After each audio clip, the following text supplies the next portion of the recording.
بسم اللہ الرحمن الرحیم۔ السلام علیکم۔ Welcome to S A Teaching Zone. آج کی ہماری یہ ویڈیو 10ویں کلاس کی اردو کی ہے۔ بک کا نام ہے سب رنگ اور چیپٹر نمبر 5 ہم کر رہے ہیں پوس کی رات۔ یہ کہانی جسے پریم چند نے لکھا، تو ہم یہ والی کہانی پڑھیں اس سے پہلے جو اس کے رائٹر ہیں پریم چند کا انٹروڈکشن دیکھ لیتے ہیں ہم پہلے۔ تو دیکھیے پریم چند ہے، یہ پریم چند سن 1880 میں پیدا ہوئے اور ان کا انتقال سن 1936 میں ہوا۔ پریم چند بنارس کے قریب ایک گاؤں لمحی میں پیدا ہوئے۔ ان کا اصلی نام دھنپت رائے تھا۔ ابتدا میں نواب رائے کے قلمی نام سے افسانے لکھے، بعد میں پریم چند کے نام سے مشہور ہوئے۔ ابتدائی تعلیم مدرسے میں ہوئی۔ اردو اور فارسی پڑھنے کے بعد انٹرنس کا امتحان پاس کیا اور سرکاری ملازمت اختیار کر لی۔ تعلیم کا سلسلہ جاری رکھا اور BA کی ڈگری حاصل کی۔ پریم چند کا شمار اردو کے صفِ اول کے افسانہ اور ناول نگاروں میں ہوتا ہے۔ ان کی تحریروں میں دیہاتی زندگی کے تمام پہلو اپنے مسائل کے ساتھ نظر آتے ہیں۔ پریم پچیسی، پریم بتیسی، واردات، نجات اور زاد راہ پریم چند کے افسانوں کے خاص مجموعے ہیں۔ ان کے ناولوں میں بازار حسن، گوشۂ عافیت، چوگان ہستی اور میدان عمل خاص طور پر قابل ذکر ہیں۔ گؤدان پریم چند کا شاہکار ناول ہے۔ پریم چند کے یہاں وطن کی محبت اور سماج کی اصلاح کا جذبہ نمایاں ہے۔ ان کا اسلوب سادہ، سلیس اور پر اثر ہے۔ تو یہ ان کا انٹروڈکشن ہو گیا۔ تو دیکھیے یہ سبق پوس کی رات جو کہانی ہے اس کو میں آپ کو سنا دیتی ہوں۔ یہ کہانی کو میں ریڈنگ نہیں کروں گی، امید ہے کہ آپ لوگوں نے ریڈنگ سیکھی لی ہوگی اور ریڈنگ آپ کو آتی ہے۔ تو یہاں پر جو ہے پوس کی رات جو پریم چند نے لکھی، اس میں یہ بتاتے ہیں کہ ہلکو نے شہنا کو دینے کے لیے اپنی بیوی منی سے روپے مانگے، تو بیوی نے کہا 3 ہی روپے تو ہیں، اگر وہ بھی دے دے گی تو ماغ پوس کی رات کھیت میں کیسے کٹے گی، اس سے کہہ دو کہ فصل پر دے دیں گے۔ ہلکو نے شہنا کی گالیوں اور گھڑکیوں کے ڈر سے بیوی سے کہا کہ اسے روپے دے دو، کمبل کے لیے کوئی دوسری تدبیر سوچوں گا۔ یعنی وہ روپے جو ہلکو کی بیوی اس نے مطلب سردی کی جو پوس کی رات ہوتی، بہت زیادہ ٹھنڈی رات ہوتی ہے، تو اس کے لیے کمبل خریدنے کے لیے وہ رکھی ہوئی تھی، تو اس نے کہا اس کو دے دو، کیونکہ وہ گالیاں دے گی نا، اس کا قرضہ لیا ہوا ہوگا انہوں نے۔ منی نے ناراض ہو کر کہا کر چلے دوسری تدبیر، ذرا سنوں، کون سی تدبیر کرو گے؟ کون کمبل خیرات میں دے دے گا؟ نہ جانے کتنا قرضہ باقی ہے جو ادا ہی نہیں ہوتا۔ میں کہتی ہوں کہ کھیتی چھوڑ دو، مر کر کام کرو، پیداوار تو ہو تو اس سے قرضہ ادا کرو۔ ہم قرضہ ادا کرنے کے لیے ہی تو پیدا ہوئے ہیں۔ گھر گرہستی گئی بہاڑ میں، کہہ دیا میں نے روپے نہ دوں گی۔ ہلکو نے رنجیدہ ہو کر کہا تو اس کی گالیاں پھٹکار کب تک برداشت کرتا رہوں؟ شوہر کو شہنا کی پھٹکار سے بچانے کے لیے منی نے روپے لا کر ہلکو کو دے دیے اور بولی کھیتی چھوڑ کر مزدوری کر لو، سکھ چین سے روٹی تو کھانے کو ملے گی۔ وہ 3 روپے جو مشکل کمبل خریدنے کے لیے جمع کیے گئے تھے، کلیجہ مضبوط کر کے قرض چکانے میں چلے گئے۔ پوس کی اندھیری رات میں ہلکو اپنے کھیت کے کنارے اوک کے پتوں کی ایک چھتری کے نیچے بانس کے کھٹولے پر اپنی پرانی گاڑے کی چادر اوڑھے کانپ رہا تھا۔ کھٹولے کے نیچے اس کا ساتھی کتا جبرا سردی سے کوں کوں کر رہا تھا۔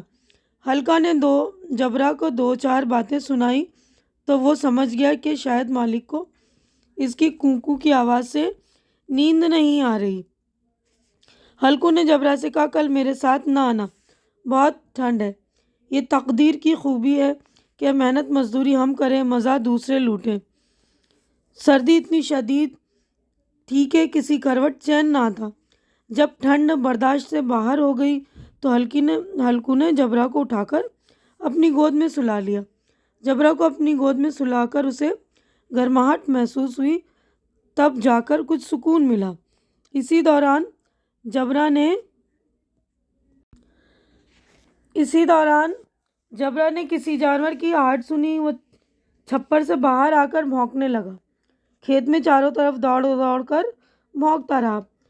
قرض کی ادائیگی کی فکر نے ہلکو کو بے چین کر رکھا تھا۔ رات اتنی لمبی ہو گئی کہ گزرنے کا نام نہ لیتی تھی۔ سخت سردی کی وجہ سے سارا خون جم گیا تھا۔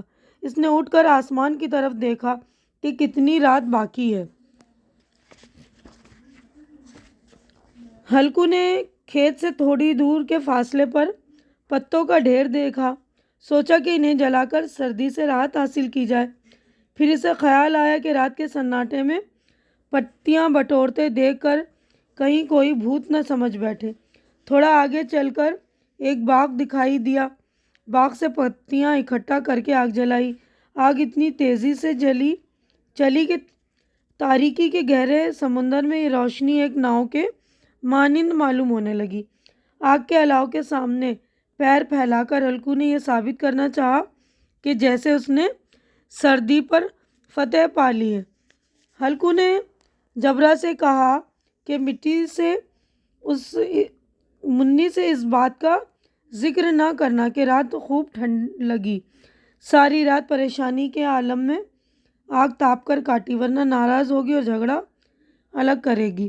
ہلکو اور جبرا دونوں نے کود کر آگ کے الاؤ کو پار کیا اور پھر سستا کر چادر اوڑھ کر گرم راکھ کے پاس بیٹھ گئے۔ اچانک جبرا زور سے بھونکتا ہوا کھیت کی طرف بھاگا۔ ہلکو کو ایسا معلوم ہوا کہ جانوروں کا ایک غول اس کے کھیت میں آیا ہے۔ اس نے نیل گایوں کے کودنے اور دوڑنے کی آوازیں صاف سنی۔